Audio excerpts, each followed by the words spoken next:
Did Toni Braxton, living legend, say that she was quarantining with her two sons and her fiance? Who is her fiance? Is it Birdman?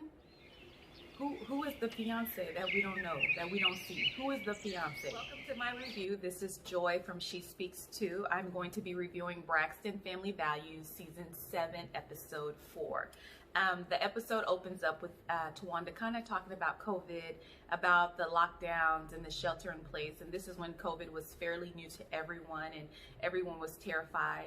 You can see even in this episode when Sean and Towanda were even riding their bikes. They were riding it with their mask on. Toni was afraid to go on her balcony. So that was when we were just terrified. We know now that you can go to walks without your mask. You can do exercise without your mask. But that was when we kind of didn't know what was going on. So anyway, the episode opens with Towanda doing like a Zoom call with Trina and Vaughn, and kind of giving them a hard time, joking about the fact that their mom lives with them. And Trina and Vaughn kiss, and Towanda, jokingly acts like she's gonna vomit. And Towanda brings up the fact that Sean doesn't have any kids, and Vaughn says, "Well, you guys are gonna have to have one." And so, funny thing is, Towanda is open to that, but Towanda is older than Trina. And so Trina goes on about how she is kind of, in her confessional, how, being in quarantine is a little, gets on her, can be irritating at times because everything gets on her nerves because she's premenopausal. So we got the older sister thinking about having a baby, and the sister that's younger than her is saying that she's premenopausal, so everything gets on her nerves. So that's a little interesting because that timeline is a little weird then. You got the older sister saying she's open to it. I think Towanda is 47, which she looks very good. And then Trina is a year younger than Towanda because they're kind of like Irish twins, very close in age. So that was an interesting little thing. She's open to it because Sean doesn't have any kids. I'm like, well, Vaughn, Trina's younger than Towanda. Have one with her, even though he has kids already. I have to mention that Tamar is not in this episode. I don't know if she will be in the future episodes. So she's not in this episode at all. And Sean, they showed Sean and they showed Traci's husband, Kevin. Sean does confessionals. So you know how I feel about him. I'm not a fan. Anyway, so then we have Toni talking to her work people about canceling her tours, and she mentioned that she did a mass for George in honor of George Floyd, which she did at no cost to anyone. She paid for everything. It's called the Breathe Again Mass, which I thought is a nice gesture. She also said that she's reached out to Traci, but she hadn't gotten a reply. So that lets you know that it probably wasn't a phone call, probably like through maybe email or text messages. So if you really want to know what's going on with your sister, you really want to hash out what happened, you call them. You pick up the phone and you call them. You leave a message and you say, "This is very important. I love you. I want to know what happened. How can we fix this? I don't want to text messages. I don't want a text message, and I don't want an email from you." Then she talks about her lupus, which makes her very vulnerable to infections. I was a lupus research nurse for about 5 years, so I'm very familiar with lupus, and anything can exacerbate lupus symptoms, so she's very correct in that. But she mentions it a lot of times in this episode. We know that you got to protect yourself. We know that you can't get sick. She does mention it a little bit in this episode that I noticed. She did say that the quarantine gave her like a reset button, which is something that I felt during the first quarantine shelter in home. I loved it. I work as an RN, but I was privileged enough to work from home, which was a huge blessing being a nurse. I couldn't imagine being in the situations that my nursing friends were telling me, horrible, having to reuse masks and wear them all day long, the breakouts that they had in their skin, the way that the upper management were treating them like they were dispensable. So I couldn't imagine. So anyway, that's a whole nother soap opera. So anyway, she talked about that. Then she said she was quarantining with teenagers and a fiance. I still need to know who is the fiance. I know it's Birdman, but anyway, the fiance. So then we have Tawanda and Sean. She said that Sean dropped everything when quarantine, when they announced that there was going to be a quarantine. He dropped everything to fly to Georgia to be with her and the kids. And I believe it, because he knew they were filming. Sean wants to be on TV. He wants a spinoff. So if he can drop everything, that lets you know that he didn't have much going on. And I think it's a nice gesture for your boyfriend to drop everything. Don't get me wrong. But I just think that Sean is extra thirsty, and he knew there would be filming, and he knew that this would be a great opportunity. Usually a man can't just drop everything. So that lets me know that he may not have had much going on to begin with. Okay, so I'm trying not to let this review be so dry, because there's not a lot of like face-to-face interaction. These are the episode was just a lot of Zoom calling. So we have Toni reaching out to Traci. She said that she hasn't spoken to Traci since the wedding, and that's been about 7 months. I don't know why it would have been that long. She still doesn't know why Traci was so upset at the wedding. I'm thinking pick up the phone and call her and ask her without sending a text or an email, which is what I believe that she did, and I could be wrong. And Toni is quarantining once again with her fiance and teenage boys. That's what she tells Traci. And what I did not like about this was Toni says, you know, when somebody passes away or something bad happens and you have some kind of friction or issue with someone, and they say life is too short, we just need to move past this or get over this. And that is true for little things.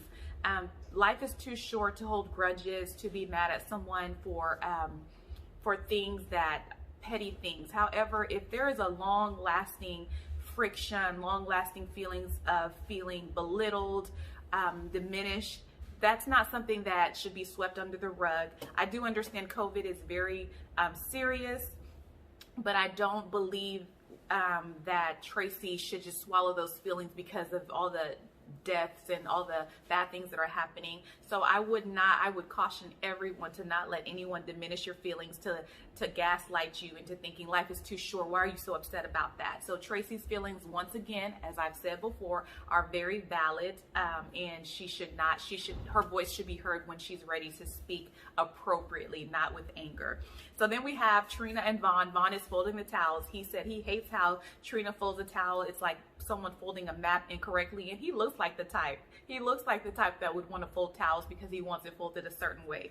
Then they show Traci's house, and I said, okay, Traci has a nice house. She's not in the hood. She lives in a nice neighborhood, so they need to stop trying my girl Traci. They need to stop trying her because she's doing quite well for herself. Toni mentions that she didn't know that Traci's son was doing deliveries, that her husband worked at the VA, and I'm like, well, how would you know? Those are things that you should know about your sister. And how would you know? Because you don't reach out to her.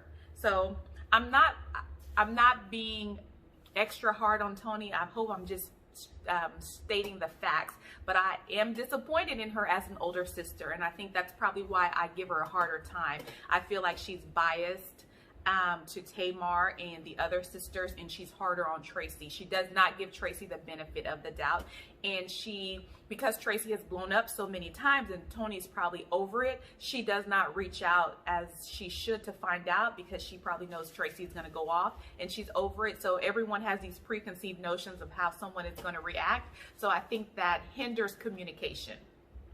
Then we have Toni and Mikey, and I just like Mikey. Mikey is the older brother. He is in his basement. He probably doesn't know how to operate a Zoom call. He freezes. Toni's like, Mikey, and that is the scene with Toni and Mikey. We got Tawanda and Thirsty Sean. He's a cyclist, and she said he's a serious cyclist, like Tour de France. I said, okay then. And so she once again talks about the fact that she would have kids with him. She would have a baby with him. I said, go girl, 47 years old, ovaries and eggs. Then Traci and Tawanda lets Traci know, Tawanda lets Traci know that she is coming to visit Daddy, and when she comes, she wants to see Traci. So Traci is a little hesitant, and I don't think it's because she doesn't want to see Tawanda. I think she's more hesitant of the fact that Corona is going on, and she doesn't just want people traveling and coming in her house because she has to protect her family. And Tawanda reveals that she's going to leave her kids with Sean. So this is a touchy and interesting subject. So I'm divorced, and when I was divorced, I had a 5-year-old son, and then I remarried. And so Tawanda is going out of town, and she is wondering, she's going to be leaving her kids, teenage girl and boy, with Sean. And so it's a touchy subject on how soon do you leave your kids. We always want to protect our girls, but we should really be protecting both the boys and the girls, because you really don't know people. How soon do you leave your kids with your significant other, whether married or not? And so she reveals later on in the episode that their father is not involved in their lives. And when Vaughn asked her earlier if Sean had any kids, she said 2, Brooke and Braxton, but none biologically. So, I mean, in that sense, you can see that she is saying that he considers them his children. But it is a kind of a touchy subject, women and boyfriends and leaving kids alone. And she was leaving for the weekend. I know at a certain point I had to decide, when do I trust this person with my child? I'm remarried now, so that was the only person I dated after my divorce, and it's the only person I'm married. So I'm remarried now, and of course, ultimately I trusted him, but you wanted, your kids are your most precious things, and so you always want to protect them. And so I had to make the decision of when that was appropriate. And so sometimes we make snap judgments, like Tawanda leaving Brooke, you know, with Sean. I read a comment, someone said, you don't ever leave your daughter with a man that's not her father. And I saw that point, but I saw my point too, where I had to decide, either I trust this person or I don't. And if I don't even trust them with my child, then they don't need to be in my life. And that is not to say people cannot surprise you and do some strange things, but you have to decide on your own when it is appropriate and when it's not appropriate. And if it's not appropriate it's definitely not appropriate in the beginning stages of a relationship. But if you have been with this person and you still think it's not appropriate, then it's not appropriate for you to continue to be with this person also. So Traci reveals that she's still in counseling and with her sisters, even with Tawanda coming to visit. She's telling her husband that she has learned to have boundaries, and that she has learned not to be so rah-rah, you know, in their face and aggressive. She's learning to communicate. I have a feeling that Traci is doing the work, and she's going to come out of this a better person. I think that she's doing the real work, and I don't think she's doing the work just for cameras. I feel like she is doing the work for her soul. I feel like Traci is the underdog, and I just want her to win. She is slowly becoming my favorite sister, and she is dominating the airtime with this episode, and I like that. I like for Traci to be showcased, because for so long she was under everyone's shadow. So I'm rooting for Traci, and I feel like she's probably going to come out of this a better person, a whole person, not needing anyone's validation. So I just had to say that about Traci. Anyway, so we have Trina talking to Toni. She talks about the fact that she's bored. Sister Circle is canceled. Vaughn talks about Trina's cooking and her weird son Caleb. Let me tell you something. Trina's cooking looks exactly like how she talks, very unseasoned. She's going out in a boat. Anyway, so her cooking looks just like she talks, unseasoned, and her son acts just like he looks, very unmelanated. Is that a word? Or I shouldn't say that. Her son is just kind of weird. And Vaughn says that her son is weird, and Vaughn said he thought he was weird, but Caleb is weirder, and I believe it. I believe it. Anyway, so then we have Sean talking to Brooke and Braxton about the fact that, you know, do they want him in their lives permanently for the long run? And they gave him a thumbs up. And Brooke is so cute. Those Braxton sisters have strong genes. Brooke looks like Toni before Toni did some things to her face. So she looks like a true Braxton before. Okay, so before I was rudely interrupted by a 4-year-old. Anyway, I was saying Brooke is so cute. She looks like a Braxton before the Braxtons had work done. So we have Toni and Traci talking about the fact Tawanda's come in. Not much to see. Trina and Vaughn and Tamika from Escape and her husband Darnell, they're having dinner. And Tamika is one of those people who kind of like Candy from Real Housewives of Atlanta, who their clothes are always going to be tight. They're never going to wear anything that is not tight. And that's just how it's going to be. So she came in color block tightness, and she's encouraging Trina to sing. And you know, Trina does this. I like Trina too. She does this. And so anyway, she's encouraging Trina to sing, and they flash back to when Trina was a little smaller and she was on stage. If you don't want to party, then you gotta go home. And she said that it was really hard living in the shadows of the Braxton name, because people were wanting her to do a certain type of song. And you know, Trina is more pop. She's out. She's out and about, and she's more pop. And so it was hard living into those shadows, but I think she's still talented. Then you have Sean and Tawanda on a, cycling, and they, Tawanda's kind of nudging him, like, where is this going to be going? And he's like, do you want it to go a certain way? And it's just that kind of back and forth. And he says that she needs to remove Andre's name, I think that's his name, from her arm. And then she says that she needs to go to the restroom. And then he calls her father and says he needs to speak to him in person. Sean also got a lot of airtime this episode, which I know that he definitely loved.